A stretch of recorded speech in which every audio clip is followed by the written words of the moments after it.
Oke baik, kita mulai saja. Iya.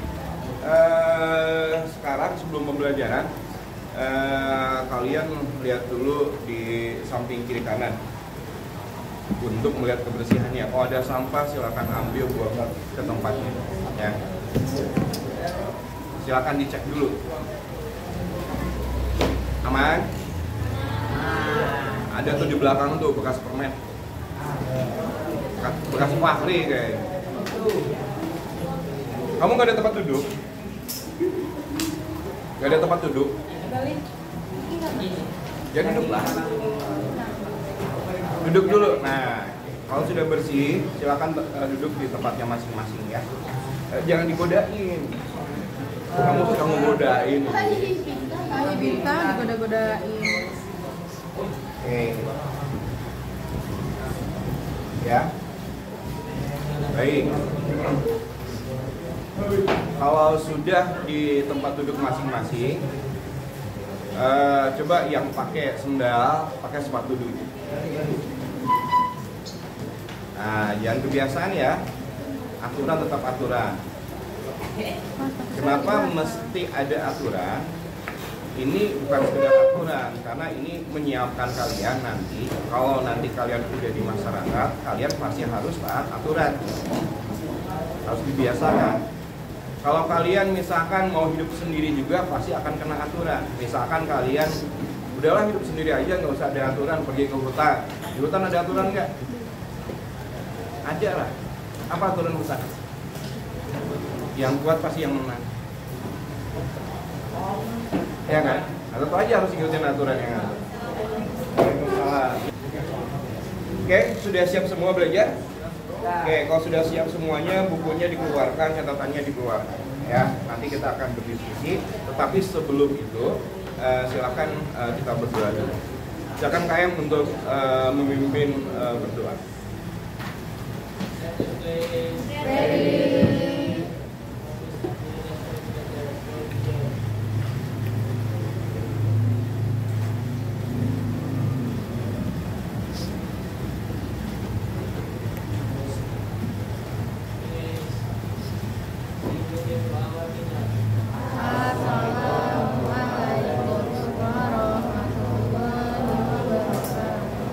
Waalaikumsalam warahmatullahi wabarakatuh. Oke, yang nggak masuk hari ini siapa aja tadi? Terus? Anissa, Debbie, Anissa, Debbie, terus Cornelia, Kiki, Cornelia, Kiki. Farah. Berarti 3 orang ya? 4 orang? 6. 6 orang yang nggak masuk. Ya. Oke, baik. Nanti kita catat aja. Ya. Oke, sebelum kita masuk pembelajaran, saya ingatkan dulu kita pernah bikin kesepakatan kelas. Ya, silakan kesepakatan kelas itu kita taati bersama dan patuhi bersama. Ya, mungkin ada yang lupa, silakan dilihat lagi apa aturan kelas itu, termasuk memakai sepatu di dalam kelas. Ya, termasuk juga harus menjaga kebersihan. Saya lihat tuh masih banyak tuh. Ya. Di belakang itu kalau misalkan kalian kondisikan dengan baik, ya itu bisa. Ada pojok baca nggak di sini? Itu, pojok baca jadi tempat bacaan atau jadi tempat tidur? Tempat tidur, ya. Nah, ya itu. Padahal itu untuk ya, tapi jadi untuk menidur, ya. Gitu. Oke, baik. Hari ini kita akan belajar apa? Ya. Tujuan pembelajaran kita hari ini adalah kita akan sama-sama menganalisa kerajaan-kerajaan yang bercorak Hindu dan Buddha. Itu temanya. Tujuan pembelajarannya adalah tadi kita menganalisa kerajaan-kerajaan di Indonesia yang bercorak Hindu dan Buddha. Menganalisa bagian apanya? Kita akan menganalisa bagian kehidupan politiknya. Apa sih kehidupan politik itu? Termasuk siapa rajanya, kebijakan rajanya apa, ya hubungan dengan luar negeri seperti apa, dan lain sebagainya. Kemudian yang kedua adalah kita akan menganalisa kehidupan ekonomi, ya kehidupan ekonomi kerajaan Hindu Buddha di Indonesia. kehidupan sosial dan budaya. Jadi itu tujuan pembelajaran kita hari ini. Nanti kita akan membentuk kelompok. Silakan untuk mendiskusikan di dalam kelompok. Boleh pakai HP Pak? Boleh. Ya, karena itu adalah salah satu sarana belajar kita. Nah, tapi sebelum itu, coba semuanya lihat peta yang sudah saya gambar. Walaupun lagi-lagi selalu bilang, ini peta bukan dalam sebenarnya ya. Karena peta ini tidak memakai skala. Saya hanya memakai bayangan aja. Ya. Nah, coba kalian lihat. Minggu kemarin kita udah ngebahas yang namanya bagaimana nenek moyang bangsa Indonesia berasal dari mana, kemudian mereka datang di Indonesia mau ngapain dan lain sebagainya. Kemudian setelah itu tercipta perdagangan, ya kan? Dari perdagangan itu kemudian perdagangan yang tercipta adalah antar kelompok dengan kelompok atau antar suku dengan suku yang ada dalam satu pulau. Tapi lama kelamaan itu perdagangan antar pulau, lama-kelamaan lagi perdagangan antar negara. Salah satu perdagangan antar negara yang memicu interaksi budaya adalah perdagangan dengan orang India. Nah, dari sana kemudian masuklah agama Hindu dan Buddha di Indonesia. Walaupun kan banyak teori ya. Ada teori Brahmana, ada teori Ksatria, ada teori Waisa, ada teori Sudra. Tetapi di sana ada banyak kelemahan dan keunggulan. Dan saya juga sudah menerangkan, kita sama-sama udah ngebahas, ada India Utara, ada India Selatan. Agama Hindu ini adalah agama sinkretisme atau agama percampuran budaya antara bangsa Arya dan bangsa Daksina.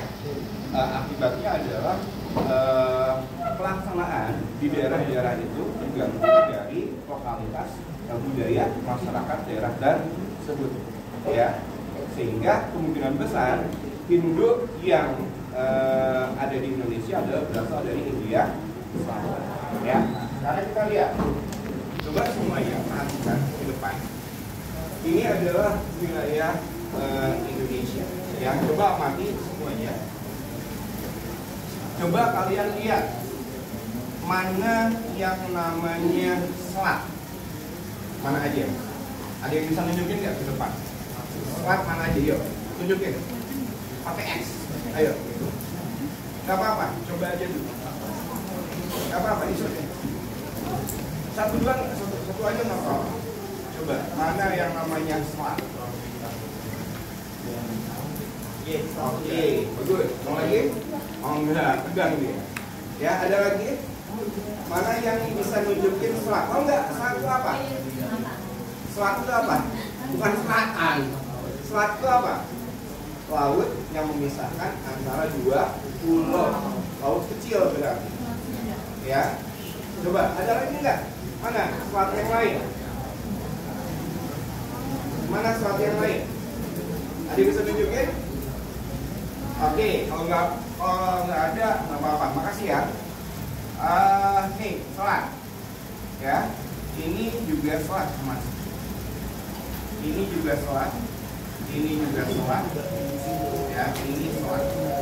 Pokoknya di antara dua pulau ada lautnya dipisahkan. Itu namanya selat. Ingat, selat itu kalau dalam konteks di Indonesia, selat itu adalah laut kecil yang menghubungkan dua pulau. Kalau konteks di Indonesia, atau juga bisa laut itu adalah laut yang memisahkan dua pulau.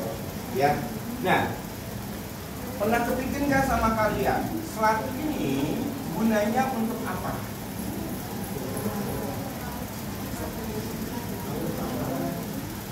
Pernah dengar tol laut nggak? Tol laut. Nah ya, ini didukung-dukungkan. Dan ini sebetulnya sudah terjadi pada masa kerajaan di Nusantara. Kenapa? Coba kalian perhatikan. Selat ini cocok untuk apa? Jalur. Dan biasanya selat-selat ini adalah jalur dagang. Itulah yang digunakan oleh para pedagang dari India, oleh pedagang dari Cina, oleh pedagang dari Arab. Ya, ini semua mereka berlayar di Indonesia. Ini mereka menggunakan jalur seperti ini. mereka masuk lewat Laut Cina Selatan, atau misalkan mereka masuk ke India, kemudian masuk ke selatan, juga selatan. Ya, selat yang memisahkan antara Sumatera dengan Malaysia itu namanya Selat Malaka. Ya, nah mereka masuk ke sini, bikin perkampungan di sini, kemudian masuk lagi ke sini, memanfaatkan selat. Mereka tiba di sini memanfaatkan selat. Mereka juga bisa berlayar ke sini, di pantai utara Jawa, di sini, ini juga Selat Bali. Kemudian mereka bisa di sini, ini namanya Selat Makassar. Ya, nah atau seperti ini. Nah, kalau kalian perhatikan, oke baik, nah sesi kedua ini kita akan berdiskusi di dalam kelompok ya. Apa yang akan kita diskusikan? Nanti saya akan berikan kepada kalian beberapa pertanyaan dan langsung akan didiskusikan dengan durasi waktu. Diskusikan dalam kelompok kalian,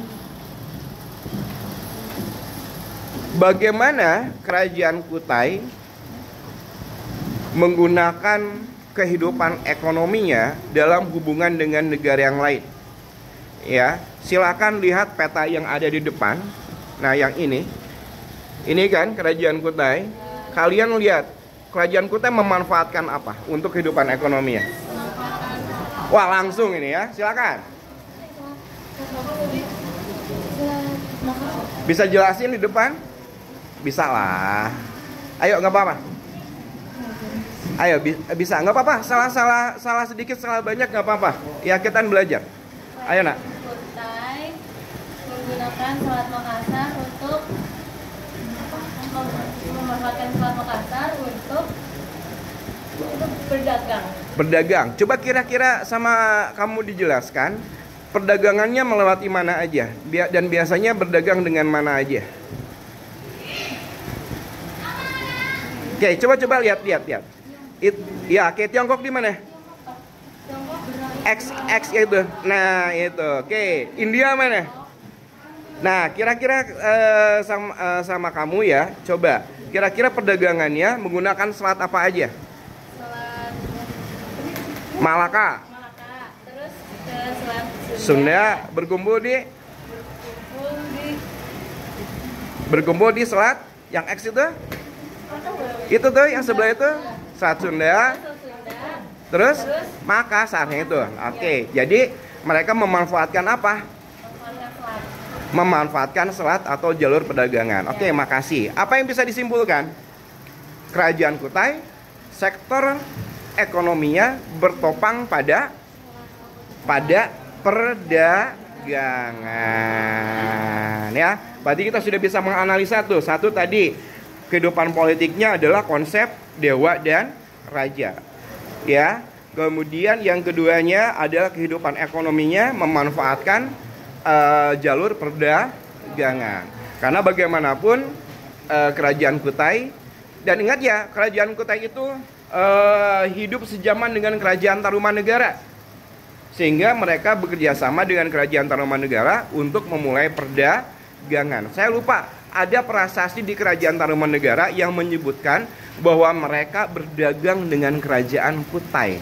Artinya mereka hidup berdampingan dan mereka hidup bekerja sama lewat dagang. Belum lagi ada catatan-catatan dari India yang mengatakan bahwa ada hubungan dagang Kutai dengan kerajaan-kerajaan yang ada di India. Makanya juga mereka beragama Hindu, ya. Nah, oke. Sekarang coba lihat kehidupan sosial budayanya.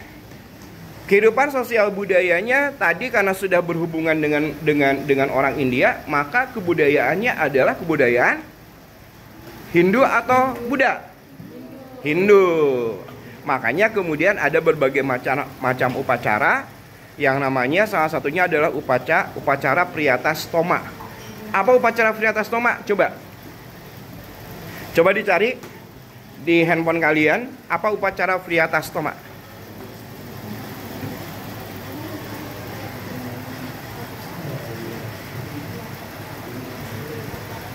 Ayo, Priyatastoma sama Asmaweda.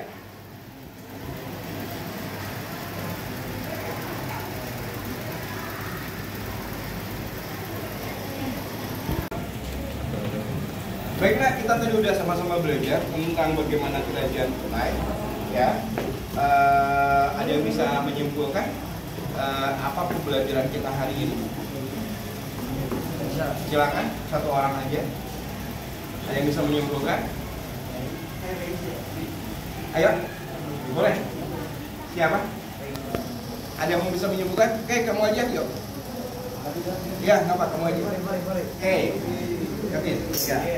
Untuk pelajaran kali ini kita bisa tahu tentang tentang kerajaan Kutai yang terutama apa sih di dalamnya ada kerajaan dari ada Brahmana juga sama Mawarna. Terus juga kita bisa tahu saja perdagangan yang dilewati sama kerajaan kita itu dari mana aja gitu. Pokoknya itu. Oke, baik. Terima kasih atas semuanya. Hari ini kita udah belajar kerajaan kita menganalisa bagaimana ke depan politik, sosial, dan kehidupan ekonomi.